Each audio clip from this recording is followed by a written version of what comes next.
to break all that information down, I've tried to put it down into these 4 steps. First of all, collect your SATAC guide. This information, it's all online.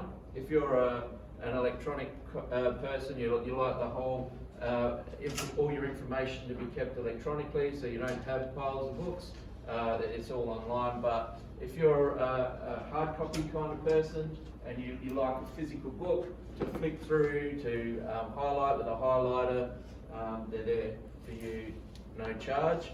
And that's got loads of information. The guides have got specific course information.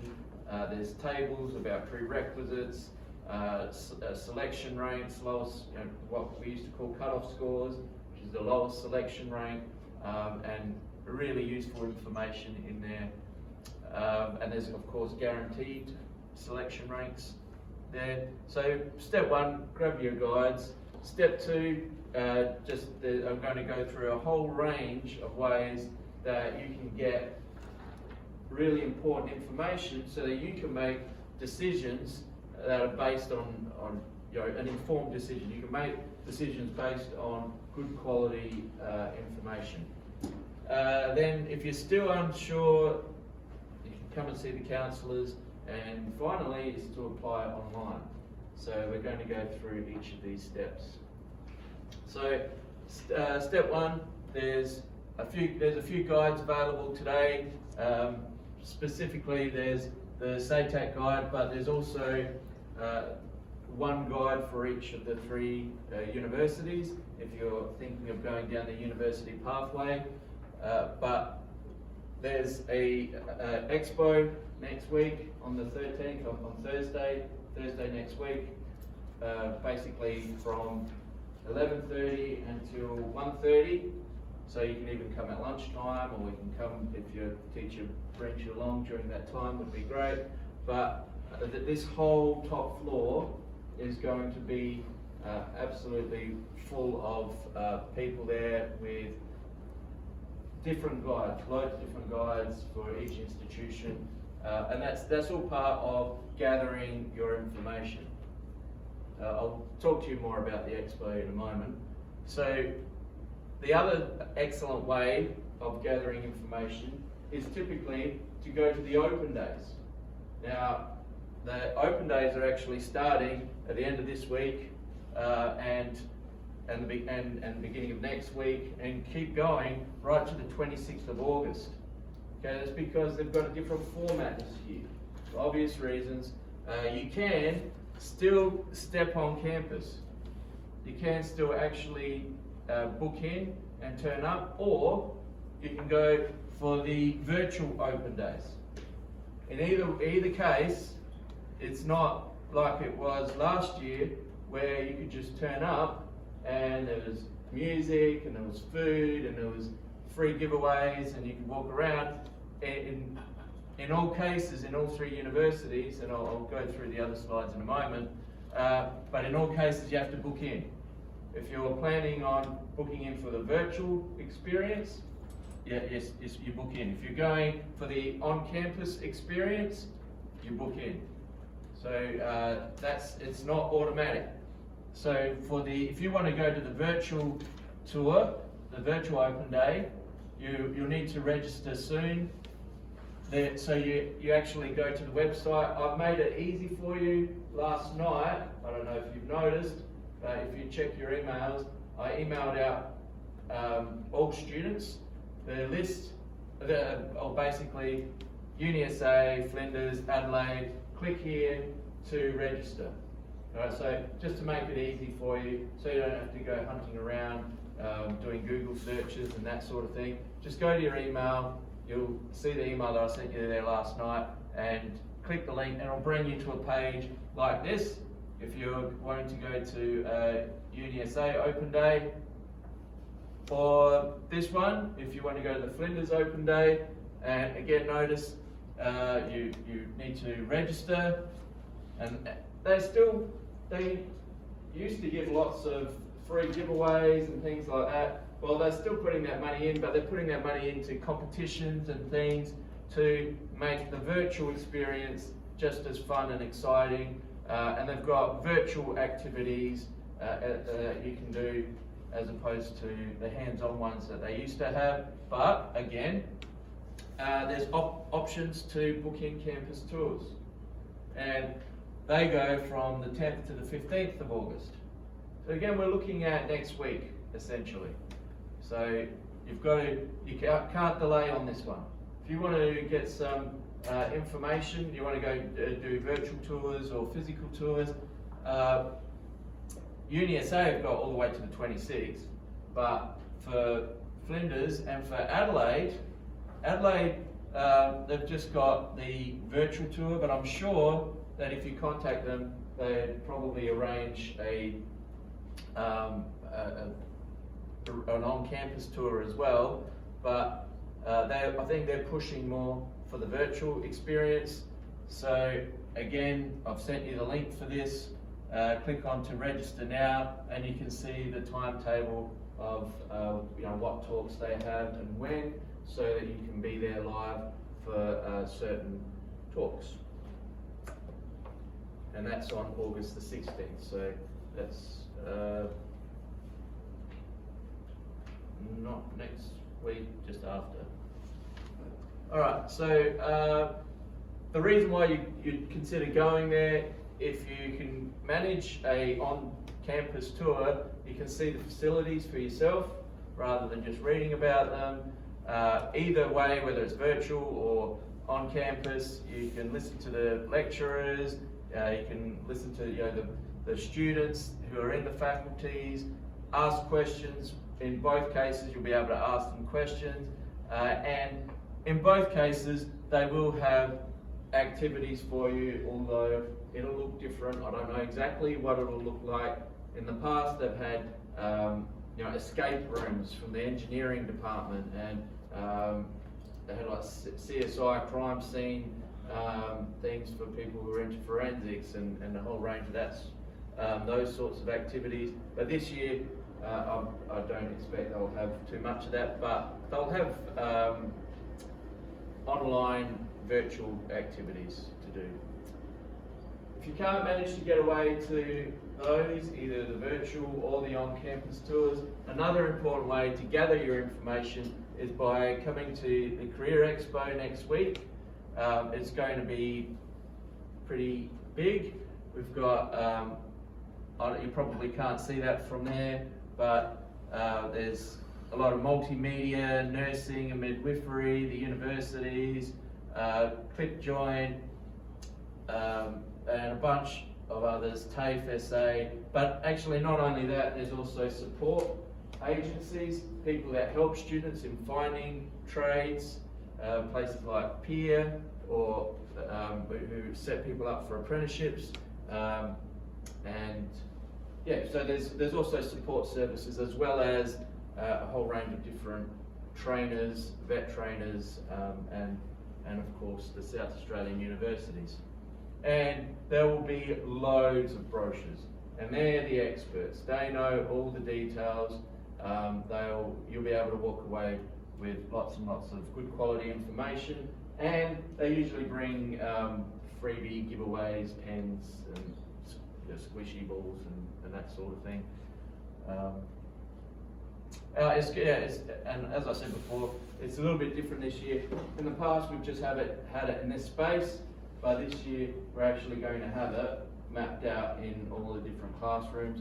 Another one that's coming this year that I haven't had before is not just the Defence Force Academy, but also the Submarine Corps. I don't know if you're interested in engineering, but they work with Defence. They're not part of the Defence Force, but they build submarines and British aerospace engineering, building frigates and that sort of thing. So it's a really big deal for South Australia, and we've got those guys coming as well. Another way to gather information, and you might have seen this in emails that I've sent out earlier in the year, that's this site that the school subscribes to, so that you don't have to pay for it. And it's called Study Work Grow, and if you go in there and you go to find your school and you type in Martin Senior College, and you enter the code Martin19. It's Martin19 because last year's when I set this up with the password. But you go in there and they send you updates of open days, not just for the universities, but TAFE open days. And because the TAFE, they don't do one open day because TAFE is a range of different campuses, but it's not just TAFE, it's motor trades, it's a whole heap of information about scholarships, information about traineeships and all sorts, really useful guides for getting into medicine, open day guides, early entry guides, and what they do is they email you a weekly, if you register for it, they'll email you a weekly thing for South Australia, or if you're more nationally minded, you can also have a look at the Victorian one. You can look at, they do this for every state, and you don't have to pay anything for this. The school covers it. You've just got to put in the school code. So this is a fantastic way of gathering your information for your course selections.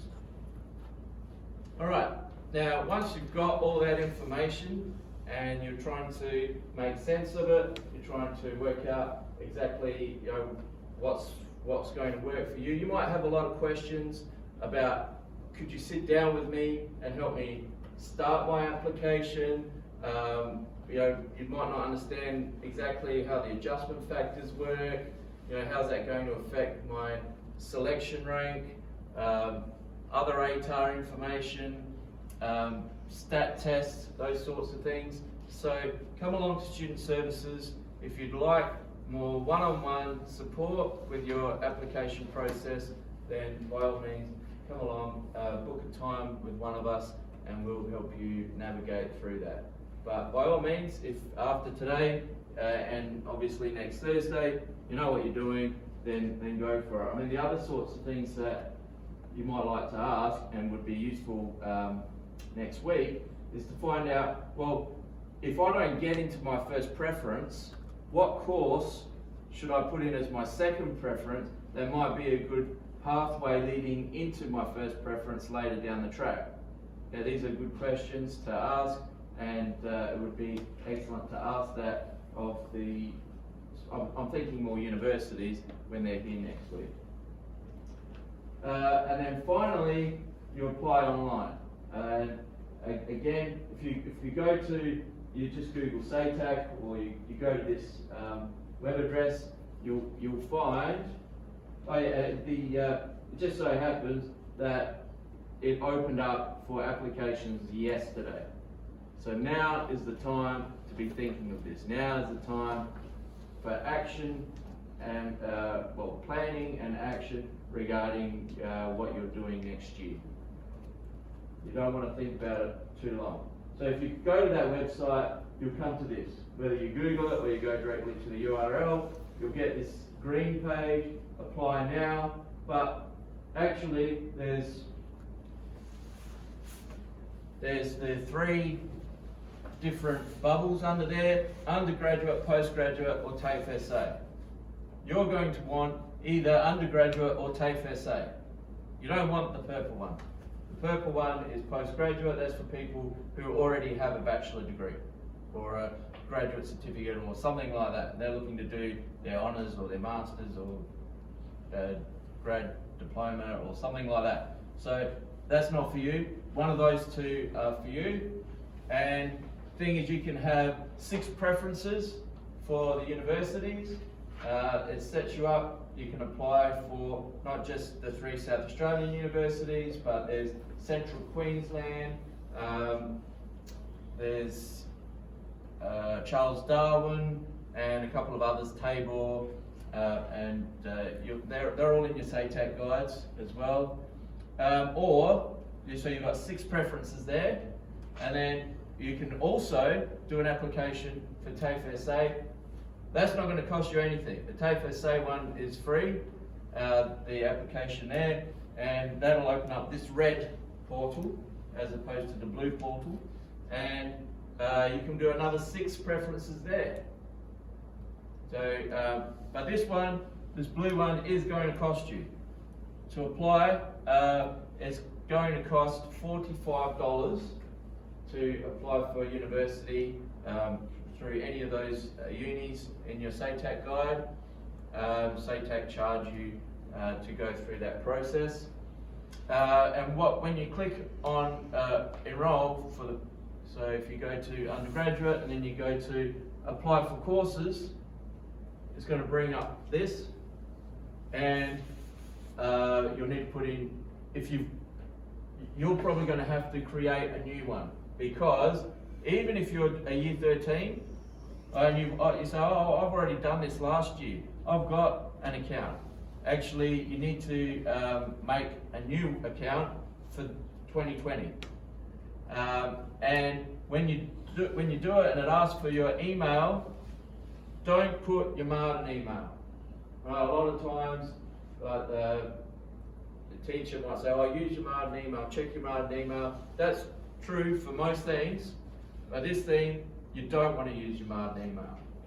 Right, this is the exception, because at the end of the year, you might still be changing preferences or getting late round offers. Even into next year, you might be getting offers.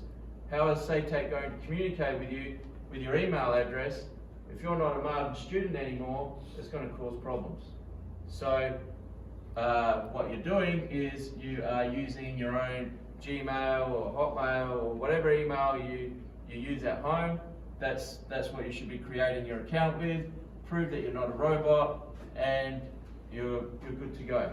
Now, I've got a video on the next slide because I couldn't go in and actually show you the next step, but this is a video. It is branded, it's UniSA, ignore the branding, but the useful thing is she's going to go through those next steps that I couldn't show you because I can't go into it unless I'm actually making an account myself, which I'm not going to do.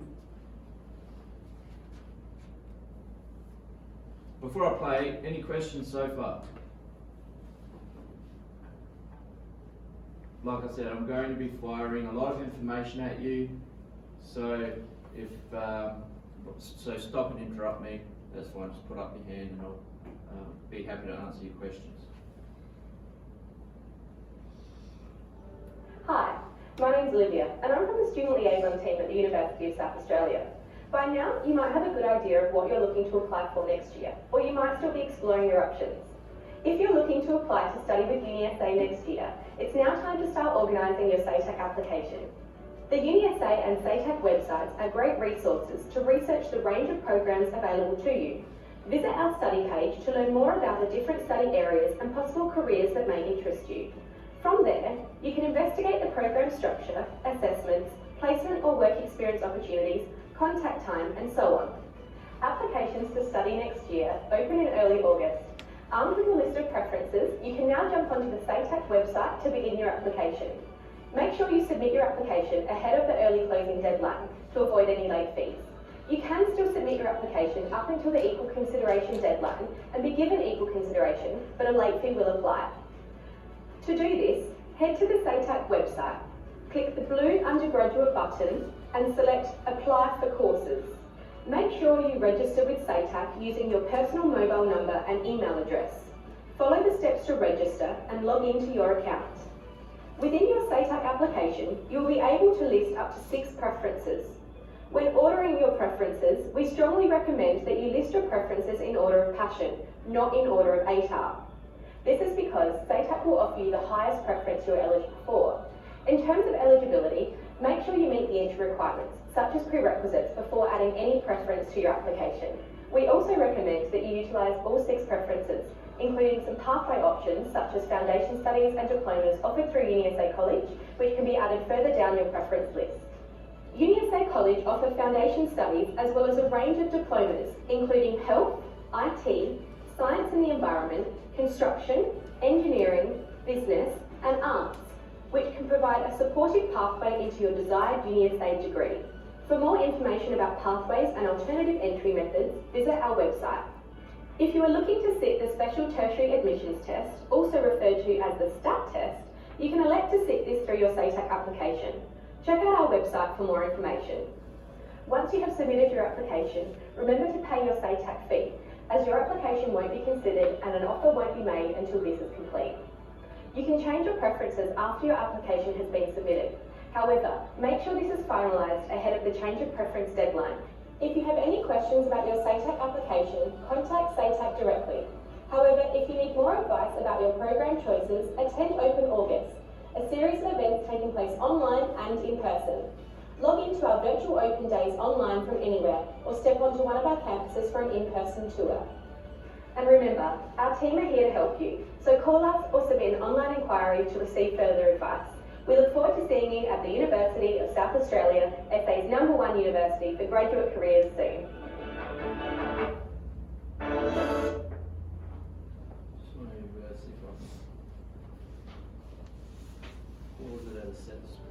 Hi, my name's Luke. That's all right. My name's... Sorry? That's all right. I just wanted to maybe pause it just to show you there was that one screen where you can see down the side after you've gone down, you've made your own account and you've gone in and you've selected your courses, and hopefully you saw how that was happening on the screen. You put your 6 preferences in and you order them with the things that you really want to get into. Don't order them according to the highest ATAR first, because guess what, it just might be that you get that offer and actually it was the second thing you wanted to do. So obviously you have to order it in terms of the things that you want most at the top, irrespective of the ATAR. But there was a shot there, I don't know if you caught it, where it's got the list as you go, it's a step-by-step application process. And you can go backwards and forwards. You could go home tonight and do 2/3 of your application and just save it, and it'll be there. It'll be there for you when you get back. No problem.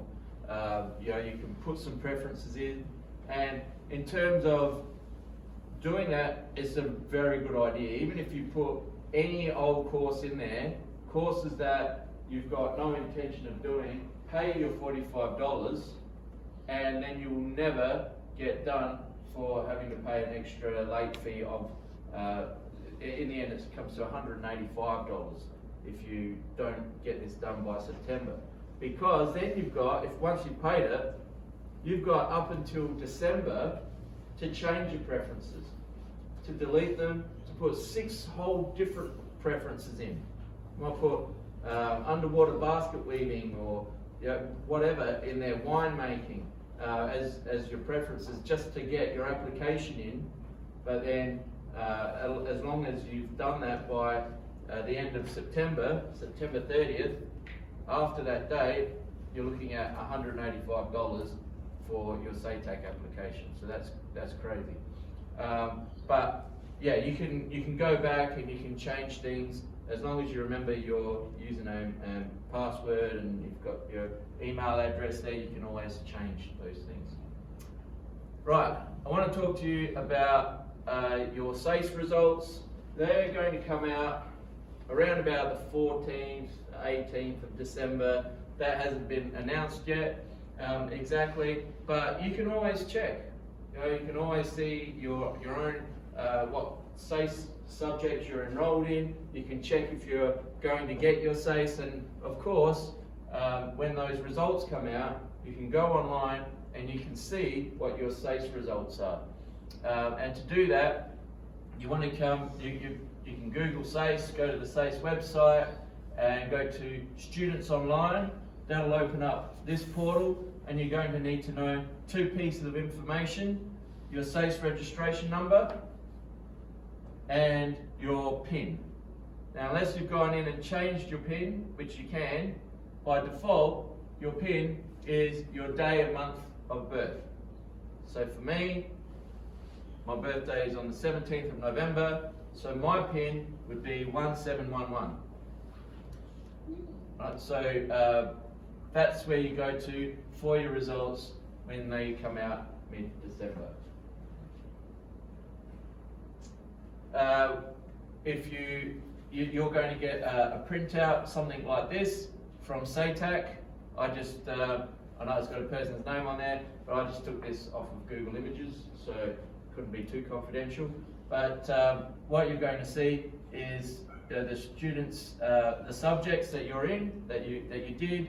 You're going to get the credit value and your scaled score, and it's going to give you an aggregate, and from that aggregate they'll determine your ATAR. So just to be clear, what is an aggregate, what is an ATAR? An aggregate is just the score, your raw scores. The score you get for each of your subjects added up, and it's out of 90, because your ATAR is going to come from your best 90 credits.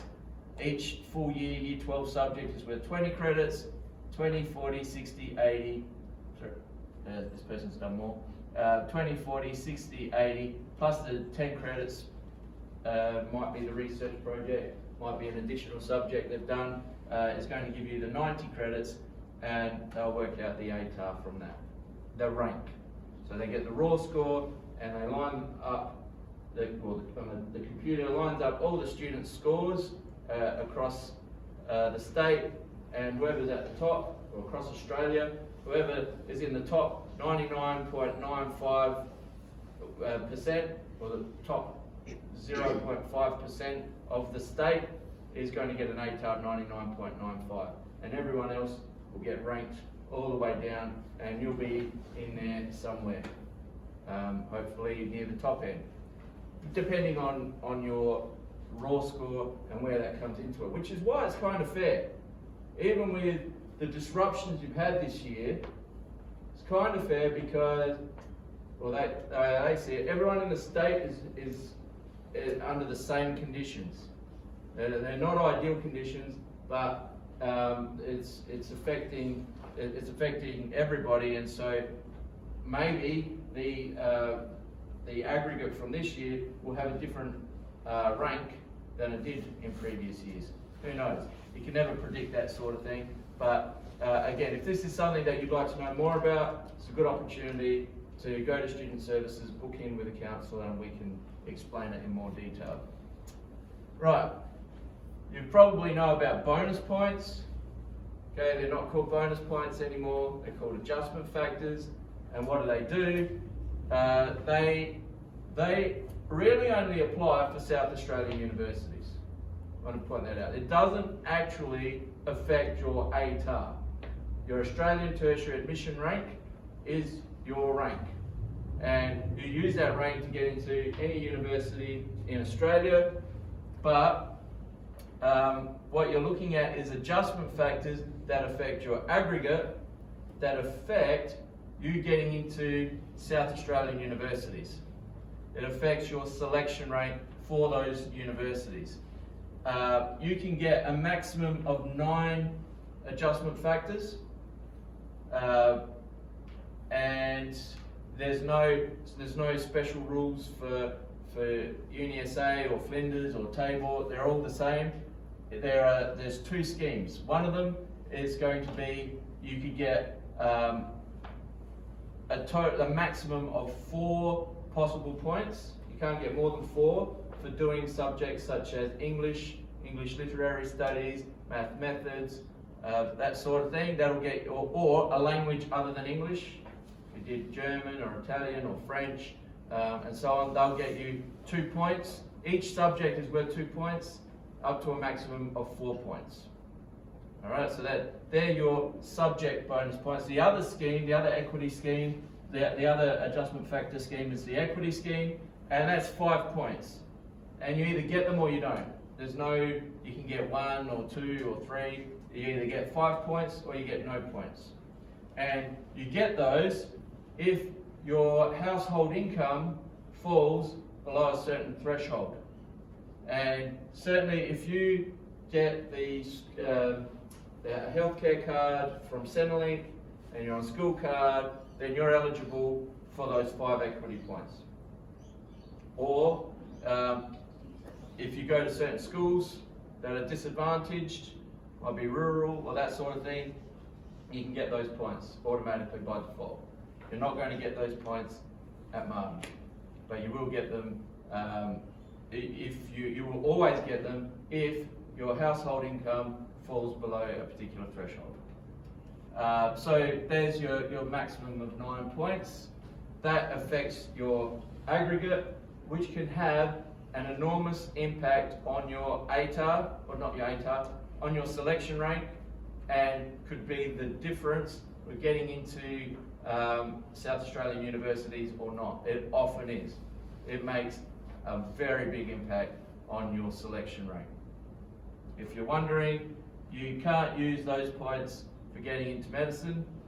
You can use those points for getting into medicine. The subject choice points don't actually have an impact. That's just what it says on the SATAC website, but I've already explained that, so I won't go into that. Right. Any questions, first of all, about bonus points or getting your results in December, or ATARs? Okay, good. Moving on. The stat test. Now I know these statistics are a bit old, but these statistics aren't being published anymore. But it does demonstrate why it is so good to do the stat test. In fact, some people might like to consider going for an ATAR and getting a stat test. And in particular, this year, if you feel that you've been adversely affected, your ATAR has been adversely affected by COVID or anything else, then doing a stat test could get you into your desired course. And in fact, you can see as the years were progressing, and sorry I don't have anything more recent than this, but the number of school applicants who sat the stat was increasing, the number who received an offer was increasing, and this is the most interesting one, the number who received an offer based on their stat result it was quite high there, and that I would imagine would be even higher today. And there is no reason why you couldn't apply for both, or why you couldn't use both, other than the fact that it doesn't allow you to get into all courses, but the vast majority of university courses you can get in with a stat score. And what you're doing is you don't compete. ATAR students aren't competing with stat students aren't competing with ATAR students. There's two separate competition pools. With the ATAR, you're competing against all the other students who are generating an ATAR in 2020 to find out what your rank is going to be.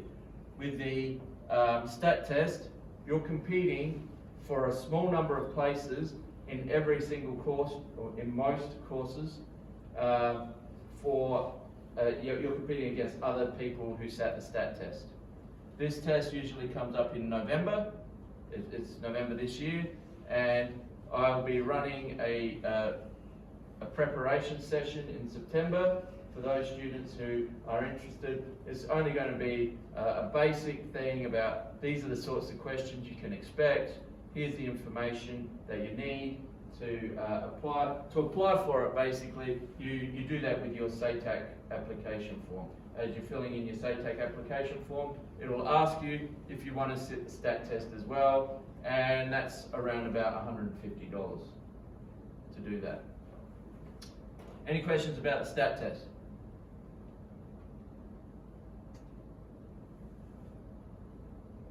Okay, so yes, if you intend to sit the stat test, I'm going to be running the session in week 8 of this term, free of charge, and it's going to be Tuesday the 8th of September in G7 after school.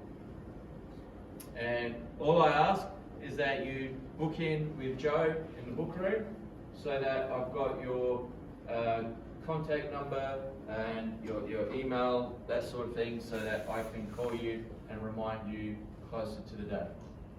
Alright, so please register your interest and I can give you some information there. Now, if Flinders is on your scope as one of the possible things, then you really should be also thinking about doing the Flinders Uni test. There's no reason not to do the Uni test, and I'm going to go into a bit more detail as to why. But basically, if the test is better than the ATAR, the test score will be used. If the ATAR is better than the test score, the ATAR will be used. It's not going to disadvantage you at all. It's automatically calculated. Again, it's going to be held here. I'm going to be running it. It's going to be free, but you do need to register. You register your interest with this at Student Services, and you're going to need a SATAC ID. Where do you get a SATAC ID?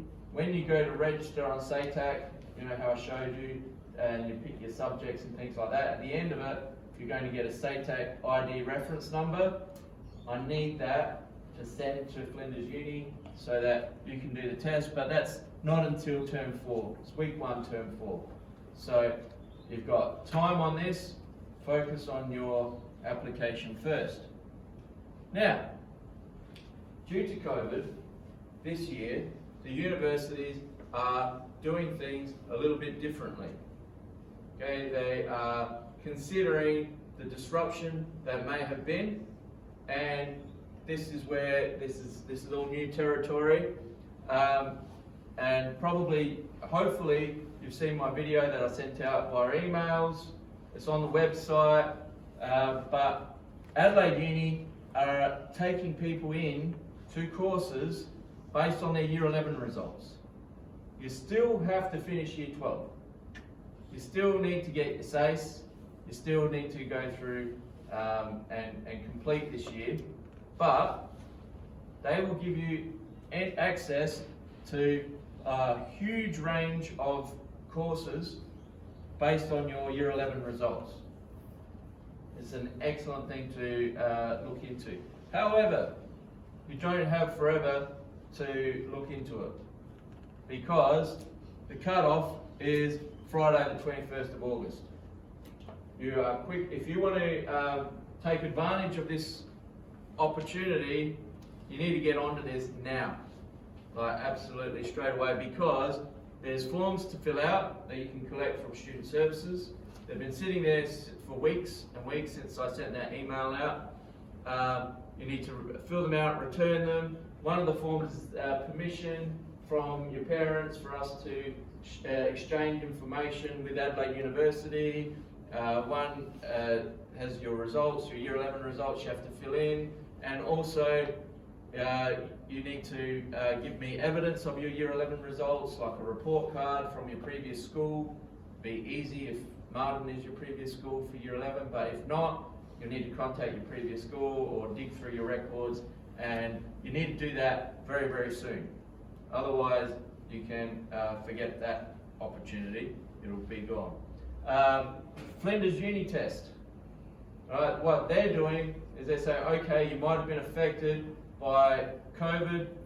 We're going to base your selection 100% on the uni test result, which is amazing because previous to this, it's been 40%. 40% of of your score, of your test score, could be used for your ATAR or for your selection, and the other 60% came from your ATAR to determine whether you could get into the course. So there is absolutely no reason why you wouldn't do the Flinders uni test if you're at all thinking of going to Flinders, because they will look at that 100% when determining whether you get an offer or not. So you've got nothing to lose. It is free. It's not like the stat test. And what do you need to do? That's not as urgent, but like I said, go to see Joe in the book room and register your interest. Finally, UniSA, you don't have to do much there. It's all automated. There's no other process other than when you apply through SATAC, you can attach personal statements, and they'll consider your personal circumstances. Explain to them what you want, what your goals are, your aspirations, your hurdles, your obstacles, and they'll take that into consideration with, in conjunction with the score you did get. Right, so there's no guarantees for any of these, but you can at least look into them. Right, I haven't gone into a lot of detail here, but I sent you the emails a while ago, about a month or so ago, before the holidays, showing you all of the alternative entry methods. They're all here on our website. If you go to Students and Community, University Contacts, it'll take you to this page, and there you've got videos from different people from the different universities that were going to talk to you guys earlier in the year, but it was in the height of COVID, so we cancelled it. And also, there's my video there with a lot more detail about those that summary that I put up here on alternative entry methods. Of course, you might already be factoring in that you're planning on doing a Year 13, or you might be coming back to Martin. It'd be a good idea to get onto that and make a booking this year in preparation for next year. Probably come around in September, make your booking, get it done and out of the way. You're not locked in or anything, but at least you'll have your place more or less locked in for the following year, and it's one less thing to worry about. If you then get into university, fantastic, right? But at least you've got that backup. It might be that you're already on a hybrid Year 11, Year 12 plan, and you're thinking that you're just going to finish off next year. Get in quick, and you'll have a good opportunity there. So this is a summary of the key dates that you need to keep in mind. There's two things. One is Michaela is recording this whole session, so we'll put this recording up here, plus I can email out this PowerPoint to you, so you've got these dates, or you can take a photo of the screen, whatever you like, but these are the dates that you need to be mindful of, because otherwise you're going to miss out on things, or it's going to end up costing you a lot more. So applications opened yesterday. You can get onto it now. Uni days starting mostly next week, end of this week, all of next week, and then Uni essays even longer than that. Careers Expo next week, hope to see you there. Lots and lots of useful information. Stat test preparation session on the 8th. This is a important one, that's why it's in red. Make sure whatever you do, whatever preferences you put on there, make sure you've got that done by the 30th of September. Otherwise, you're paying $185 for an application that should cost you $45. It's like throwing your money away. Flinders Uni test, highly recommend you do that. It's on the 15th. And then there's just some other dates. Your SACE results should come out around the 14th to the 18th. And then you can change your preferences. So you've got until the 7th of January. Even if you went home tonight and you put down any 6 preferences, the first 6 that came to your mind, you've got until the 7th of January to change those preferences. You're not locked in. And then your offers are going to start coming around mid-January, and then they keep going into February. Right, so that's, like I said, a truckload of information to throw at you. Sorry if it is a bit overwhelming. Do you have any questions for me before we break for lunch? Before you go for lunch? Sorry, Yeah. I did have one about the uni test. Yes? So through TAFE, some of their courses are with Flinders as well. Yep. If I take the Flinders uni test, would that help with the TAFE It depends. If you're applying for the blue, depends where you apply for your course. If your course goes through the blue portal, right, then the Flinders Uni test will help, and it won't if it's going through the red portal. They have do you know how to apply? Do you apply through TAFE or do you apply through uni? The original plan was to go through TAFE. Okay. But then Mr. Overway's of course I need my ATAR. But if I could like do the Flinders Uni test Yeah. that way and then go through cross over to the TAFE arts, So that would be my- another way to get into it. My recommendation would be to do the uni test. It's not going to cost you anything at all, and then absolutely apply for both. But if any doubt, you can ask them next week on Thursday. Okay, thank Yep. you. You're welcome. Yes. Can you do the stat as well as the uni test, or are they mutually exclusive? No. Yeah. Absolutely. They're not exclusive at all. You can do them both. Cool. Yes. How many years does the ATAR last? Well,